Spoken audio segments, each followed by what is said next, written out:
Good afternoon, everyone. Thank you for joining us. We're going to go ahead and get started.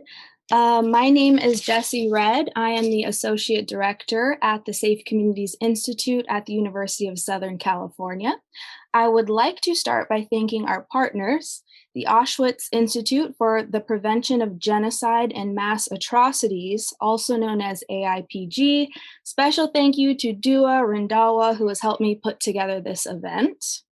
It is an extremely important conversation surrounding law enforcement training beyond the department.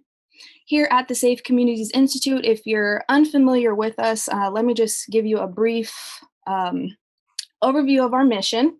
It is threefold: reaching people with a new understanding of public safety that hinges on education, awareness, and research, and community engagement; advancing violence prevention strategies, policies, and research, and contributing to global security in a time of increasing threats. So since our time is limited, let's jump right into it. I'm just going to go over all of the panelists really quickly. We have Dr. James Waller, Cohen Professor of Holocaust and Genocide Studies at Keene State College and Director of Academic Programs at AIPG. Thank you, Dr. Waller, for joining us. Peter McBride, Director of the Cohen Center for Holocaust and Genocide Studies at Keene State College. Sharon Fairley, Professor of Practice at the University of Chicago. Aaron C. Ponce, Captain at the Los Angeles Police Department. And last but certainly not least, Dr. Earl Suthers, Director of the Safe Communities Institute and a Professor of Practice in National and Homeland Security.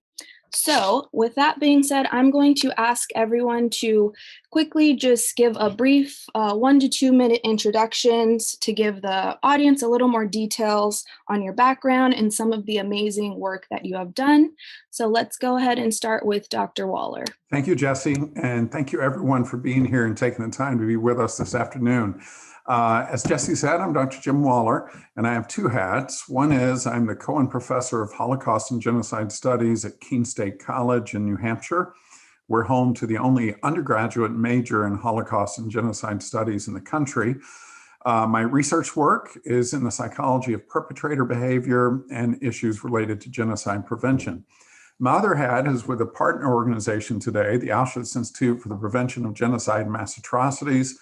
We're an international non-governmental organization devoted to working with government policymakers, security sector, police, and military personnel on issues related to genocide and atrocity prevention. And to date, we've trained close to 6,000 of those personnel from more than 90 countries around the world. And it was my great pleasure to develop the online course that we're currently offering for the Atlanta Police Department on the promotion and protection of civil and human rights. And I had the pleasure to invite colleagues such as Sharon Fairley and Peter McBride in to help in writing specific components of that course as well. So I very much look forward to our discussion. And again, thank you for being here. Thank you, Dr. Waller. Next, we will have Peter McBride. Thank you very much, Jesse. I also am really delighted to be here and welcome you all. It's this evening for me. I was going to say good afternoon, but sort of getting into the evening. You can hear from my accent that I don't come from New Hampshire, even though I work here. I'm the director of the Cohen Center, which, the same as Jim Waller, is based in Keene State College. But you can tell from my accent that I come from somewhere else. So I come from Northern Ireland. And for all of my career until now, I've worked in Northern Ireland, particularly and specifically in mental health services. In the course of my work in mental health services, I developed an interest on the impact that trauma has on individuals and also on communities. And I also became involved in the peace process after the Good Friday Agreement of 1998. What I began to discover was the impact that trauma has on a community's ability to engage in peace processes and the ability that communities have to, for example, engage with policing. So I've worked a lot with security forces in Northern Ireland, and that is police and the army forces that were there through the Troubles and subsequently look just to help them understand not just the impact of trauma on themselves as individual officers, the impact of trauma on them as groups, but also work policing within a traumatized community and how that changes the behavior of communities. So I'm really delighted to be part of this, Jessie. It's a real privilege to be here. Thank you. Thank you, Mr. McBride. We are so honored to have you. Next, we will have Ms. Sharon Fairley. Thank you, Jessie. Good afternoon, everyone. It's my pleasure to be with you this afternoon. As Jessie said, my name is Sharon Fairley. I'm a professor from practice at the University of Chicago Law School. I have that title because I have worked as an attorney for several years. So the bulk of my legal career was really service as a federal prosecutor in Chicago, Illinois, the Northern District of Illinois. So in that capacity, I had the honor and privilege to work with law enforcement professionals at the local, county, state, and federal level. And so that was quite an experience. But what's brought me here today is that in 2015, in the wake of the crisis that really erupted in Chicago following the officer-involved shooting of a young man named Laquan McDonald, the then mayor asked me to take over leadership of the civilian oversight agency that was responsible for investigating police misconduct and specifically officer-involved shootings. And so I spent some time working in that space, working to reform that agency and actually working to rebuild a brand new agency. And having had that experience, the issues related to police accountability became really, really important to me. So in my career in academia, I continue to focus my research and writing on police accountability issues, and in particular, civilian oversight. So I look forward to the conversation today. Thank you for having me. Thank you, Ms. Fairley. Excellent. Next, Captain Ponce.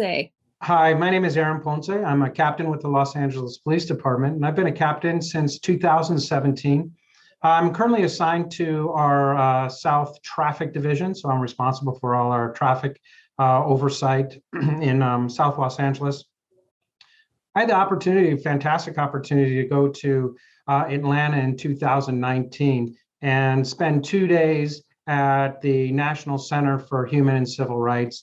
And that's where I met Professor Waller. And the 2 days spent there looking at how police have been used, or how police impact communities, our biases, how that manifests itself, how we create us versus them, and spending those 2 days with other professionals throughout the United States, not only business professionals, but other professionals in the public safety, was maybe two of the most impactful days, taking a look at how we police and how we police our communities, specifically those communities that have a lot of trauma and violence in them. And what is our role that gives us insight to how we could impact policy and how we could impact our young officers who we're asking to police these very communities.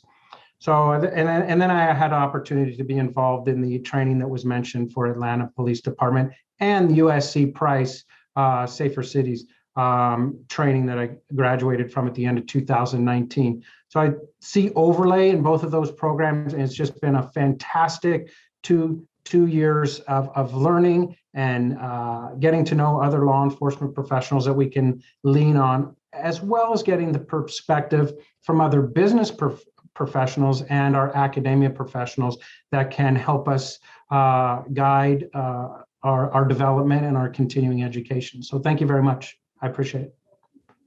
Thank you, Captain Ponce. And last but not least, my boss and mentor, Dr. Suthers. Jesse, thank you, and everyone. My name is Earl Suthers. I'm the director of the Safe Communities Institute. And Jesse is my associate director, which means that these incredible programs and discussions that you hear and see all year long, it's Jesse's hard work. I have the honor and privilege of working with her. As a director, our focus, as Jesse mentioned, is on violence prevention. We offer courses in public safety leadership and an executive leadership program with mostly law enforcement. I come to the university as a professor of practice in national homeland security from 3 different law enforcement agencies. I started my career at the Santa Monica Police Department, ended my uniform career at the Los Angeles World Airports Police Department as Assistant Chief of Homeland Security and Intelligence. And in between, I worked in the FBI. I was assigned to foreign counterintelligence and terrorism, and as a member of SWAT. I was in Governor Schwarzenegger's administration as deputy director. I was responsible for the critical infrastructure protection of the state of California, which is slang for basically identifying, prioritizing, and trying to protect the nation's largest data set of terror targets in the country. My area of research is on homegrown extremist violence. I've been honored to have testified a number of times in front of Congress in many hearings, including the Boston Marathon bombers. We are working on an active shooter project now using virtual reality and altering building design to see if we can change and make environments more safe and secure inherently because of their structure. And our most exciting initiative, we're going to be making an announcement in about a month, is a Lewis Registry named after John Lewis. It's a law enforcement work inquiry system. It is a national database that'll document police officers that have been fired and resigned due to misconduct. So like Ms. Fairley, we are concerned with police reform, police justice. I became a police officer because I believed I could be part of that change. And now working with Jessie, we're going to try to affect some real change. Thank you for being here today. Excellent. Thank you, Dr. Suthers. So let's jump right into the conversation. We'll start off broad and then we'll get into some specifics about both institutes. So the reason that we are all here, why do you feel that training outside of law enforcement agencies is so important? And I'm just going to open this up to the panel. Anyone who wants to jump on that question. Well, it looks like everybody's being shy. I'll jump in here and break the ice. I think interdisciplinary training is critical. We find that most of the police officers, as Jessie knows very well, that come to our center are enlightened, if you will, when they're able to look at their discipline from a different perspective. When I went through my doctoral work, I was able to look at, if you will, extremist violence from the humanities lens, a scientific lens, a social sciences lens, and it gave me a really different view. So I think that, unfortunately, particularly in the national security arena and the public safety arena, we tend to be very insular with regards to our training, and it's always in-house. And I do think that's a huge mistake with regards to the other aspects of things that we could learn from and leverage in trying to increase our awareness, increase our education, and increase our effectiveness. And Jessie, at the Auschwitz Institute, I want to second what Errol said about the importance of training outside the department. One of the things that we take strong advantage of in our programming, in-person programming, is what we call the power of place, that we bring participants to places that help break down some of the boundaries that they might experience in their home offices or police departments. Like, for instance, most of our training takes place on the grounds of Auschwitz-Birkenau for our global seminars. But I think even Aaron will recall in 2019 when we partnered with the training at the National Center for Civil and Human Rights, our classroom set downstairs and outside in the hallway was a new photographic exhibit of Black Lives Matter. And in that exhibit, there were some pretty compelling pictures involving police and what looked to be examples of police brutality.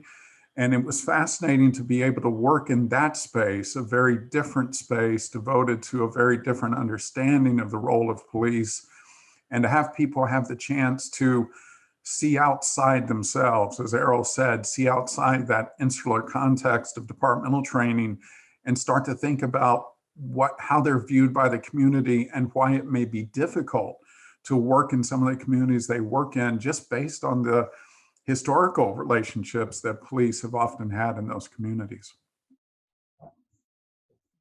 Thank you, Dr. Waller. Does anyone else want to jump in? Sure, I'll just add a comment. I think also, we know that our law enforcement agencies, when it comes to training, there's limited resources and there's a lot that they have to cover, right? They have to cover a lot to just address the operational issues related to the work that they do. That's really, really important. And so having an additional resource can be really, really helpful in providing officers with some external perspectives that they can learn about what's going on outside of their own department in the world of policing. And I think that's an opportunity for officers to take advantage of. And if I could just add to that, I think that one of the challenges for any group of people who operate in the sort of environment that police officers operate in, and with the command and control structures that they operate in, is a tendency towards groupthink, where they start to kind of agree with one another inherently. And sometimes that is a defensive position, because they're maybe getting a lot of flack from the public and they feel that the public don't understand the sort of pressures that they're under. So engagement with external organizations helps break down that sort of fantasy that we are the only ones in this. And it helps also provide a little bit of meaningful encouragement, I hope, for police officers that actually people do understand some of the challenges, are there to help, want to see improvement, want to work with them, don't want to just sit and criticize. So I think it can break down some of those preconceptions about the division between policing and society. Excellent. Captain Ponce, did you want to add anything? Yeah, I would echo what everybody has said. And I think internally, to the culture of policing internally in an agency, the space in where we can have these conversations outside. So if I could say a safe space where we can exchange these ideas, agree or disagree, have disagreements, and whether you're sitting next to a chief of police from another agency or an assistant chief from another agency or some other public or private sector, to have those conversations in a place where I think structurally in some of our police departments, where if you were sitting next to an individual, if you were sitting next to an individual that maybe disagreed with you, that could possibly have a chilling effect and shut down the conversation. So for me, I was involved in both programs, and it really created some really interesting dialogue and meaningful dialogue with members in the law enforcement community, private sector, and other areas throughout the United States that I don't know we would get internally from my experience. Thank you, Captain Ponce. So, speaking on the Auschwitz Institute, in your work with police online and in person, on the promotion and protection of civil and human rights, what is the unique lens that you bring to that work as an organization devoted to the prevention of genocide and mass atrocities? Yeah, thank you, Jesse. That's a great question. And I think the unique lens for us is one of process. In other words, when people hear our title, Auschwitz Institute for the Prevention of Genocide and Mass Atrocities, the very first few times we began working with police audiences especially, it was difficult for them to make the connection to why does your work matter to the work that we do. So what we have to do is walk people backwards and say, when you hear about genocide, mass atrocity, Auschwitz, you start at the end. You think of the mounds of bodies, you think of the destruction, you think of the extermination, but that is the culmination of a process. And if we start to walk that process back, we see that the very early stages of it have to do with attacks, legal attacks, social attacks on civil and human rights. So the lens we bring to this work is to say that we have to understand the process by which these worst cases of mass violence unfold. And in understanding that process, we recognize the very early on stages and steps that we need to be aware of, we need to be sensitive to. And we also recognize the cases in which police and security sector personnel have over time perpetrated some of those atrocities. So this is a very important audience for us to help them understand their role early in the foundations of promoting and protecting civil and human rights, because we know once those civil and human rights start to disintegrate, start to be eroded, it can begin an escalating process that, if left unchecked, can lead to those worst examples of genocide and mass atrocity. Thank you, Dr. Waller. So let's jump to Mr. McBride. So you are from Northern Ireland and have done a lot of work there.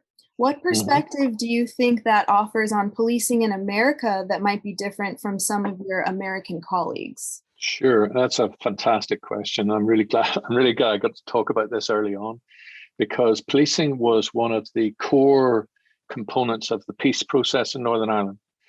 Up until there, people make the mistake and think that the troubles in Northern Ireland started in the late 60s. We're just about to approach the 100th anniversary of partition, of the formation of Northern Ireland. And the troubles go right back to then. It goes back to this fundamental disagreement about territory. Policing was seen through that whole period as being on one side of the community, not dissimilar to policing being perceived to be positive towards white people here compared to people of color. And so in order to get a peace agreement, the issue around the biased view of policing had to be resolved. And the way it was resolved was that the police force, as it was in Northern Ireland, was overnight. It was lauded, so it was awarded a Queen's Honour, the George Cross. Many individuals in it were offered significant severance packages, and the old Royal Ulster Constabulary, as it was known at the time, was closed down, and a new police force was started immediately called the Police Service for Northern Ireland. And they had a very proactive recruitment strategy to recruit from both sides of the community. They had, I was thinking about what Sharon was saying earlier on, they set up a civic oversight body called the Policing Board, which was made up of civilians, people from society and politicians from both sides of the community who oversaw policing in Northern Ireland. I have to say that the radical nature of that, so that cost a huge amount of money. It was a radical shift in the way policing was organized and what it was called. It was quite controversial. For those, many police officers had been killed through the Troubles, and for family members, it was quite a provocative thing to do. And yet I would argue that it was one of the most important and successful components of the peace process, because it took away that argument within society that the police were on one side. And it allowed for policing to become much more focused on policing in all communities, and it gave a mechanism by which those who had previously been excluded from identifying with law and order were able to come on board and be able to support law and order. So I often think that when I hear sounds like, defund policing, etc., I understand the anxiety, because I think now policing has become a hugely political issue here. But I think the example of Northern Ireland actually gives some hope in saying that with investment and with thoughtfulness, and with the most important bit is with engagement with those communities, it is possible to reform a police service to the point where it is able to be reflective of all sides. And I think Northern Ireland is a perfect example of that. Excellent. Thank you, Mr. McBride. So you mentioned civilian oversight. So Ms. Fairley, why is it important for officers to understand how civilian oversight works? Yeah, so this is a delighted to have the opportunity to talk about this as well. So I think it's important to understand that civilian oversight really emanates from the core concepts of democracy in America, right? It's about we as citizens want to have a say in how we're governed. And ultimately, the goal with civilian oversight is to deliver trust and legitimacy. When there's a formal mechanism for community input into how policing is done, then the community is more likely to see those policing enforcement activities as legitimate. Similarly, when there's an independent group of individuals who are overseeing an accountability system, they're more likely to trust that system is going to work effectively. And so we know trust and legitimacy is absolutely essential to public safety, because that's what drives and leads to the cooperation and collaboration of the community, which is essential to dealing with crime. And so it's really important to see that civilian oversight is not about being anti-police. It's really based on the fundamental concepts of what we're about as an American people. And of course, it's really important for officers to understand that, these systems, sometimes they hear the word citizen oversight board or civilian oversight board, and they think it's going to be one-sided. But the truth of the matter is, when it's most effective, it's entirely neutral, meaning it understands the law enforcement needs and interests as much as it understands and addresses the community needs and interests. So thank you. Thank you, Ms. Fairley. So the key word I heard was transparency, and that is something that we are all striving to bridge the gap with law enforcement on. So at the Safe Communities Institute, we are working, as Dr. Suthers mentioned, on the Lewis Registry.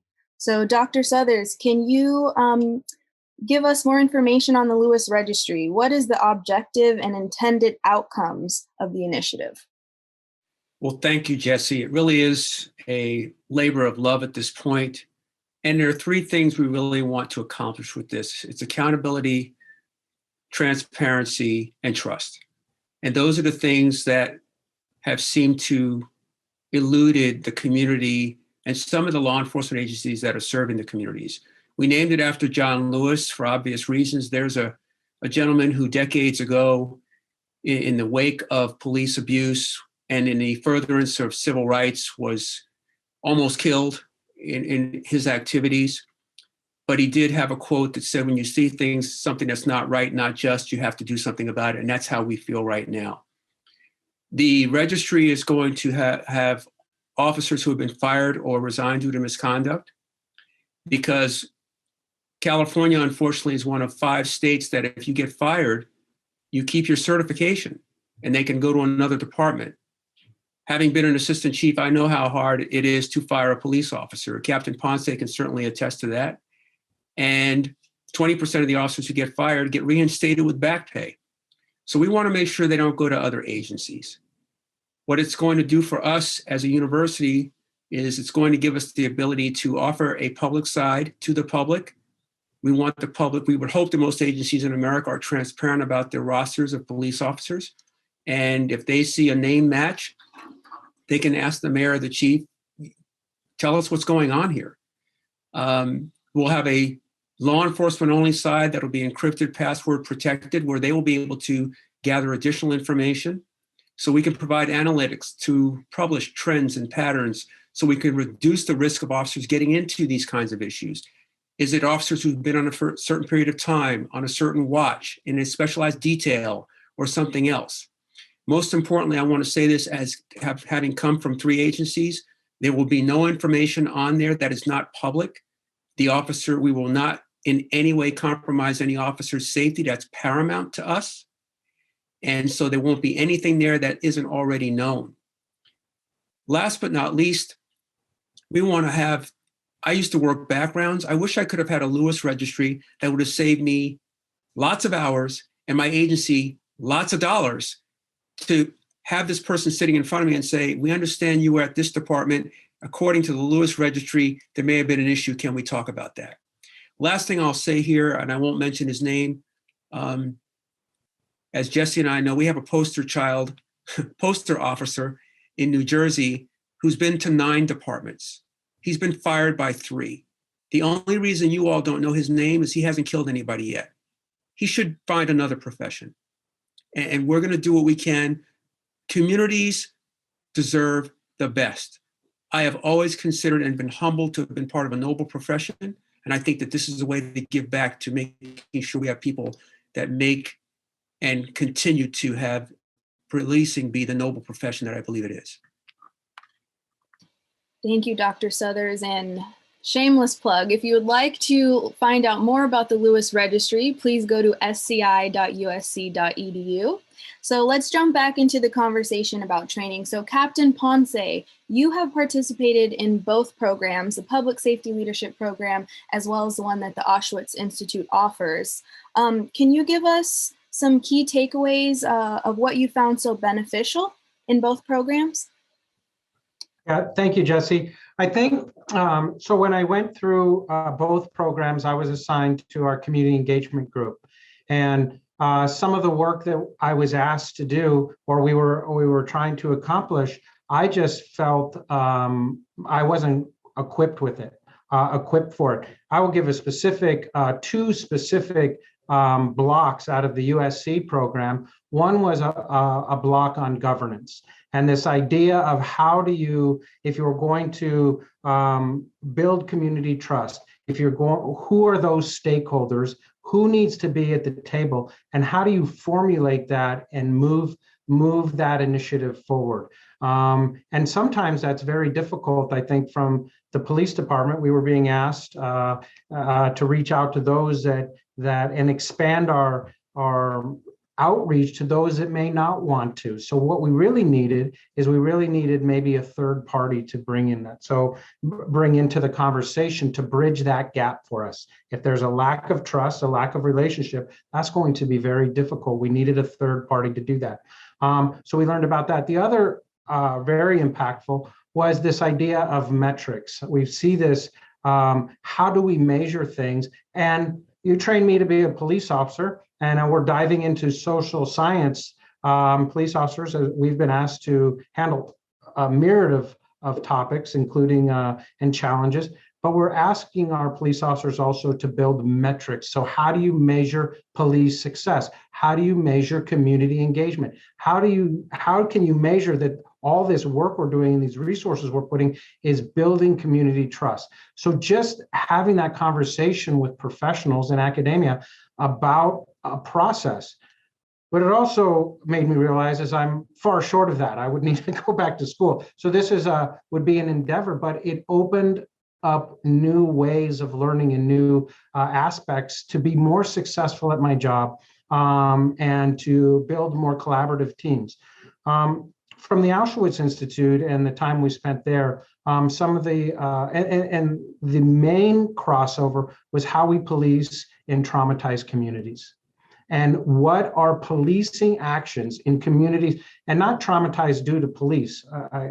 There is a whole nother discussion that we could have about that. But young children in our communities that need our services, but are in a constant violence, and that impact from young age and gangs and poverty, and how our policing, when we come over, from our perspective, doing that good work, kicking in doors and search warrants and all that thing we would say to get the bad, quote unquote, to get the bad guy, which is necessary, but does that further traumatize? So how do we go about that work where we still have to take those perpetrators off the street, right? And our communities expect us to do that and need us to do that, but how do we do that? Also recognizing what might be left in the wake of that.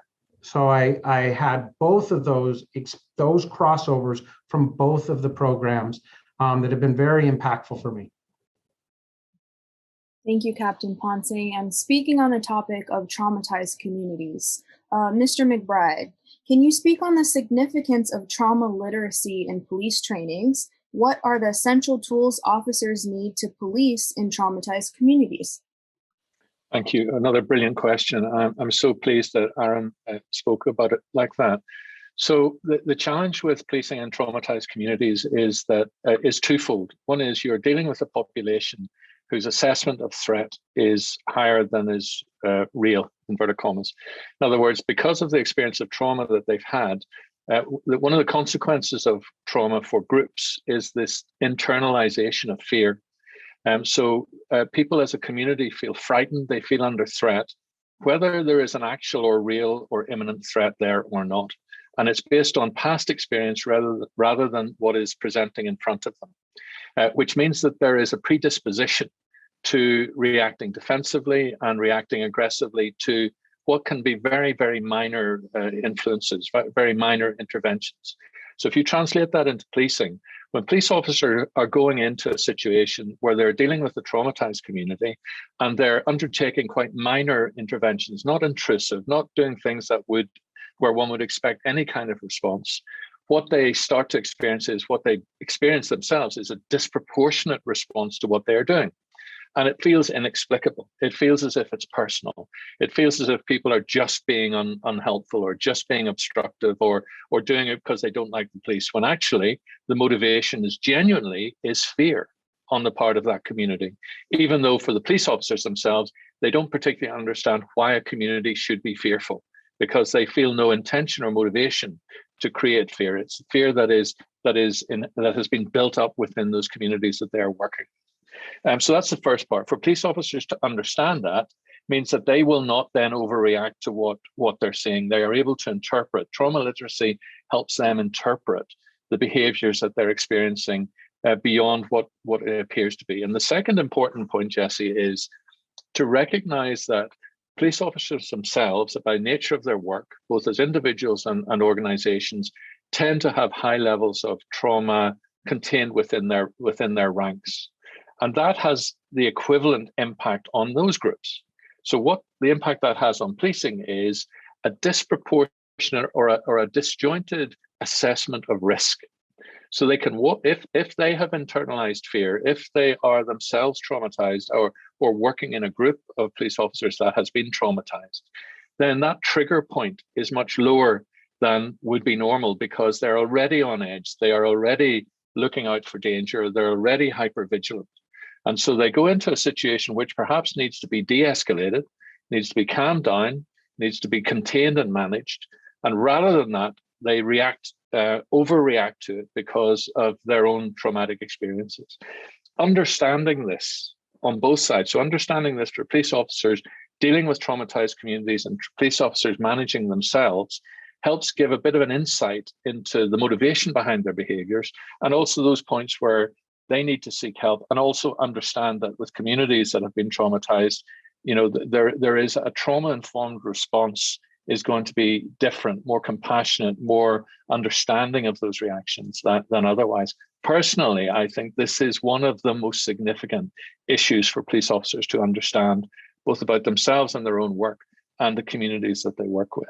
Thank you, Mr. McBride, for breaking that down. Going to switch gears a little bit to Dr. Waller. I'm interested in your research on the psychology of the perpetrator's behavior. What have you learned about the structures and systems that enable people to dehumanize the other and commit human rights abuses? Thank you, Jesse. I'm going to focus on a phrase you said in your question about structures and systems, because I think that's important and it fits very well with what other panelists are talking about today. I have interviewed over the past 20-some years over 225 alleged or convicted perpetrators of genocide, war crimes, crimes against humanity throughout Africa, Latin America, Eastern Europe, Northern Ireland, and so on.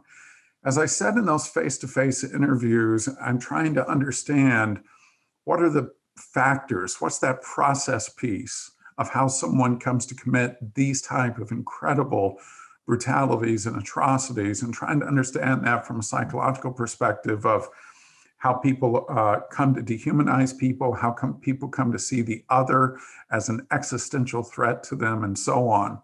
But what's striking to me as I think about that work that I've done with those perpetrators is when I describe that work to police audiences, and we work through some testimonies of these perpetrators and we try to understand the psychology of perpetrator behavior, I really do believe that the best education comes in situations of discomfort to some degree. And it's interesting to see police start to ask themselves about their own behavior and interrogate their own behavior and say, what is it that allows someone wearing a police uniform, charged with protecting a community, to be able to commit some of these violations of human and civil rights as well? And what I find interesting, Jesse, and why I want to focus on the structure and systems piece, is that very often when we ask about how do we deal with cops who engage in this type of bad behavior, the answer is you weed them out. You find the bad apple. And you heard this a lot in the Derek Chauvin trial. He's a bad apple. He got through. If we just weed out the bad apples, we'll be okay. And certainly that's part of it. And I think that's part of what the Lewis Registry is trying to do as well. But the other part I focus on is structure and systems. What's the locker room like in a police department? What are the conversations like in squad cars? What is the culture like? So instead of thinking about just the bad apples, I'm asking questions about the barrels. What's the structure and system?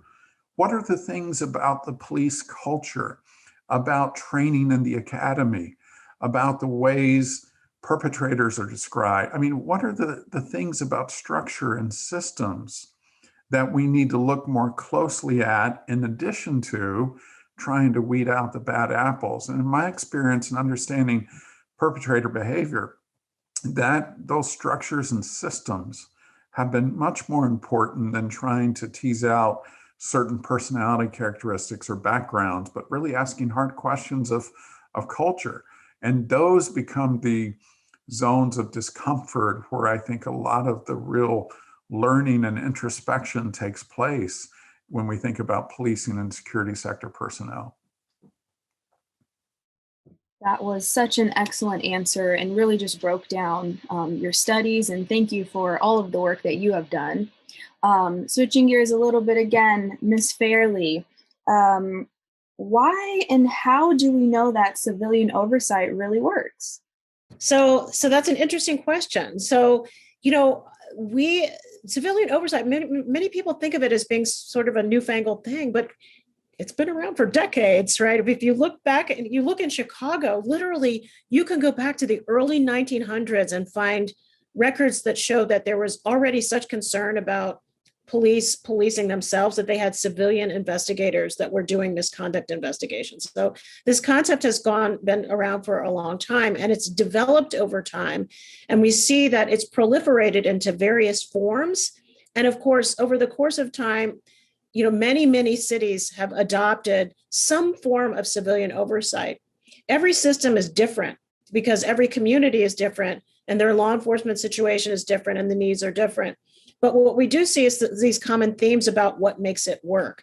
And of course, even in just literally the last year following the killing of George Floyd, dozens of cities have either added new civilian oversight mechanisms or enhanced the ones that they have already. And they're building systems that are more complex in order to handle the complexities of the policing environment that we see here today. But at the end of the day, it really boils down to a few key success factors that really make it work. The first is structural independence. There has to be, arm's length distance between the oversight entity and the police department so that they can sort of do their work in an independent manner. Resources are another challenge. So when we look back historically at civilian oversight entities that have failed, it's usually because they weren't given the resources to do the job they were given. They can't handle the caseload. People feel like cases go into a black hole and the community becomes disenchanted. So resources are absolutely critical. And then also this idea that I talked about earlier is the idea of neutrality. These entities need to be able to kind of call the balls and strikes right down the middle, because if they don't have the trust from one side or the other, then they can't possibly be effective. And so we know that there are these certain themes that are really, really important to make civilian oversight as effective as it can be. But at this point, it's really become almost universal, particularly when you look at the larger, more urban jurisdictions. Thank you, Ms. Fairley. So one more question, then we're going to jump into some live Q&A from our audience. I see those questions rolling in. So speaking on some challenges, Captain Ponce, what do you see as some of the challenges in providing education outside of the department to law enforcement agencies? I think maybe one of the first challenges is going back to that culture of being insular. We have this, we can train ourselves. I think is one of the challenges where it's time to, and not that this doesn't happen, but we really have to rely on our partners, outside partners, and those outside partners, as you heard today, what a broad perspective, right? It brings, you could not get this perspective internally. We just couldn't. We could get parts of it, but not on the whole, and not the depth and breadth of these topics to be able to explore. I also think and it was said, is the cost of challenges would be the cost of outside training and availability. And then, as was said early, personnel strength. Do I have the capacity to let, and this really probably cannot be an excuse, but do I have the capacity to let officers go to a 2 or 3 day, including travel? So it's a cost factor, but it's also a personnel when not only budgets are tight, but personnel are at an absolute premium.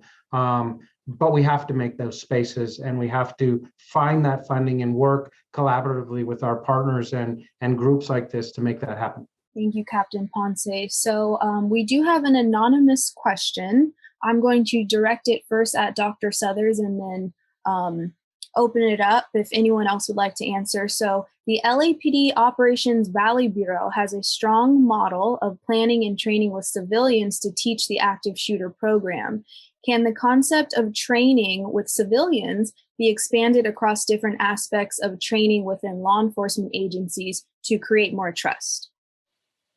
Well, Jesse, thank you for the question. And whoever sent it in, thank you for sending it. You must have real connections to the intelligence community, because Jesse and I are having a conversation about this after this forum. We have a de-escalation and crisis conflict mediation course that we offer with law enforcement. And I just spoke to a chief who will go unnamed, who asked, can we have residents sit in the classroom with our officers. They're going to be the recipients of this training.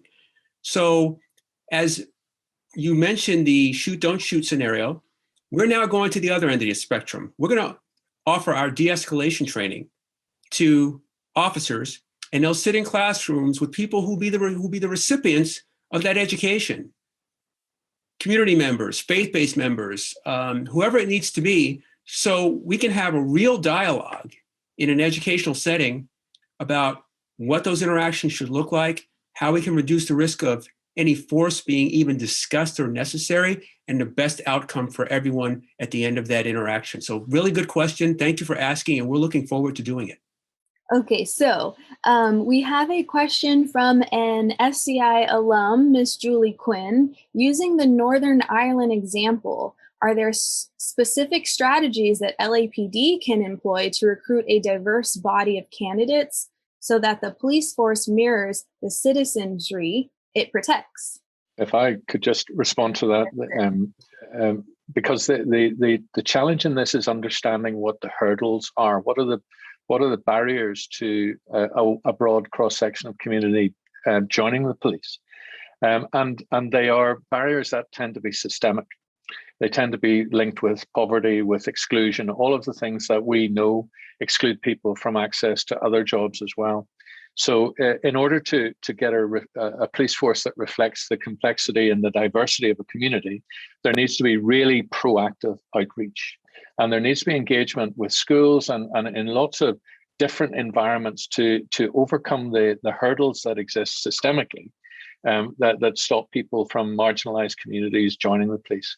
And that is not so it is not just about reform of a police service to make it a more welcome place. It's also understanding that there are social issues that make joining the police prohibitive. If I could just use one final example, in Northern Ireland, up until the Good Friday Agreement, joining the police, if you were a Roman Catholic and you joined the police, it was a death sentence. You were likely to be killed by your own community.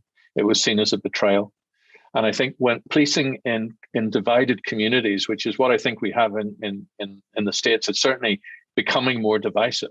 We need to understand that there are life-threatening hurdles that people need to overcome in order to be part of police forces. Okay, so moving over to another anonymous question.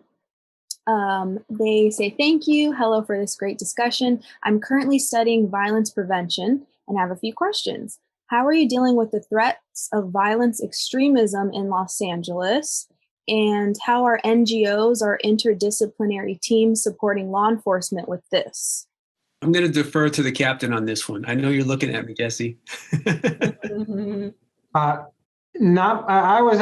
Dr. Suthers, I was hoping you would take this. Not my area of expertise. We have a very robust outreach or investigative teams within our detective bureau, but it's not my area of expertise with there. So if I could defer to you, Professor, I would be very much appreciative. I'll be very brief. As the captain knows, there's a very robust, what we call TLO program, Terrorism Liaison Officer program, that goes on in all the agencies in the county and I believe in Southern California. It means that officers are cross-trained in, if you will, violent extremism, what it looks like, what can happen, who they are. So the average patrol officer understands. It is a process of education and awareness. And I have to say, the most important thing, I think, is that the community is educated and made more aware. Jesse and I go out and do a course on homegrown violent extremism and protecting of houses of worship. We are always just in shock that houses of worship don't understand the numbers of times they're attacked or threatened throughout the world. And so we're really delighted to do that. I think it's an education process, and it's not just one that should be incumbent upon law enforcement. It really is a community effort with regards to keeping everybody safe and having a safe community. And I think, Jesse, if I could add something as well, one of the things we've seen in the past several years with our training, and I think it's certainly escalated more recently, is the recognition that violent extremism and terrorism is not an international phenomenon or not necessarily internationally motivated. So certainly much greater sensitivity to issues of domestic terrorism and particularly white nationalism. We're even seeing this in our military forces. I just read something yesterday on the relatively high rates of white nationalism within US military personnel as well, and military forces becoming concerned about those structures and systems that have allowed that to take root. So I do think it's been interesting in our work with policing to see the renewed recognition of what domestic terrorism is, what motivates it, and what it looks like, and turning the attention away from terrorism over there by those people to recognizing the threats of domestic terrorism and violent extremism that are much closer to home. Thank you, Dr. Waller. Another excellent question from Miss Ashley Green. Much of the popular coverage of policing issues in the US seems to oversimplify conflicts between police and communities by focusing solely on race, leaving underlying economic and social structures or issues such as implicit bias largely unexamined. What strategies might police who have undergone these innovative trainings use to bridge divides with the communities who see these conflicts through a monocasual lens? Well, I mean, I guess I can take a stab at that if I would. I definitely hear what you're saying. I mean, obviously, we're just at a time right now where there's just really a high degree of frustration, kind of on both sides, really, because it just feels like we keep having these conflicts and we keep having the same debate over and over again. And so, I think really the challenge and the opportunity is collaboration through education, much in the way that we've discussed here today. When officers, for example, understand issues like, trauma-informed approaches to policing, they're going to have a better way of connecting with the communities that they're serving. And so when the more opportunity there is to do things like we just discussed, which is to bring community members into training so that they get an eye for, what officers are being asked to deal with, that kind of collaboration and introduction to each other, I think is really important and could be very helpful when it comes to the mutual trust, right, that needs to be rebuilt across our communities. Thank you. Jesse, if I may, one of the, I think in both of the classes and one of the discussions that comes out of this, and definitely in the program that was built for, it's built for law enforcement executives, but the Atlanta PD is going through, is this idea of, to protect and to serve. So what does to protect and to serve mean to us in law enforcement? And what does that mean to the community? And how do we, if there is a divide there, and I think protect and to trust means this, or protect and to serve means this, and the community says to protect and to serve means this, and I don't have that perspective through my law enforcement lens, that's, I believe, the work that we need to continue to do and that we need to dive into with our communities. So we have an understanding from each point of view what that means moving forward. To protect and to serve might have two completely different meanings, and it might have, as large as Los Angeles is, have different meanings in the vast different communities throughout Los Angeles. So we have to be sensitive to that. So and understanding that we're policing in different communities, perhaps sometimes in different ways, which is we hear that you police this community one way and you police that community another way. So it might have different meanings for different, but then those officers that police that need to understand it, and we need to bridge that divide with our communities. Thank you, Captain Ponce. So speaking on communities, we have another question from SCI alum, Mr. Figueroa, who is also in the law enforcement world. Because of the lack of trust between police and communities, it seems like the police can do nothing tactically correct right now in the eyes of the community. What can be done to change that dynamic? For example, sometimes deadly force is called for, and shooting in the hand or leg is not a viable option. Good police don't know what they can do to change the dynamic. Well, I'm going to take a stab at this one. The first thing I would say is the first interaction with that community should not be after a tragedy. So they need to have a relationship already. The other thing I'm going to say is transparency. I'm embarrassed to tell you which shooting I don't know it was because there have been so many. But within the last 2 weeks, there was an agency shooting where they released the body cam video, they released the 911 recorded call, they released the video from the officer's vehicle, all within hours before they had done anything, before they even had their press conference. That's transparency. Now we can all talk about, I hate this whataboutism, but I always have to hear what about the context. Video is what it is.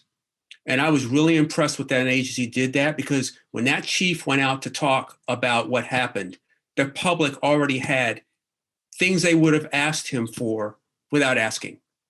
And the other thing I'm going to say, in furtherance of my good colleague, Jeff Pegues, who's a CBS correspondent on Homeland Security, as he offers to chiefs, don't go out and defend your people at all costs without knowing what happened. That's the biggest mistake I think that chiefs make. But most importantly, I think it's about having a relationship today and not tomorrow after something happens. I would just echo the idea, the importance of transparency has just become absolutely essential to trust, right? Communities are really disappointed in the lack of transparency about everything from, use of force data, stop data, all these critical incidents, video, all of it.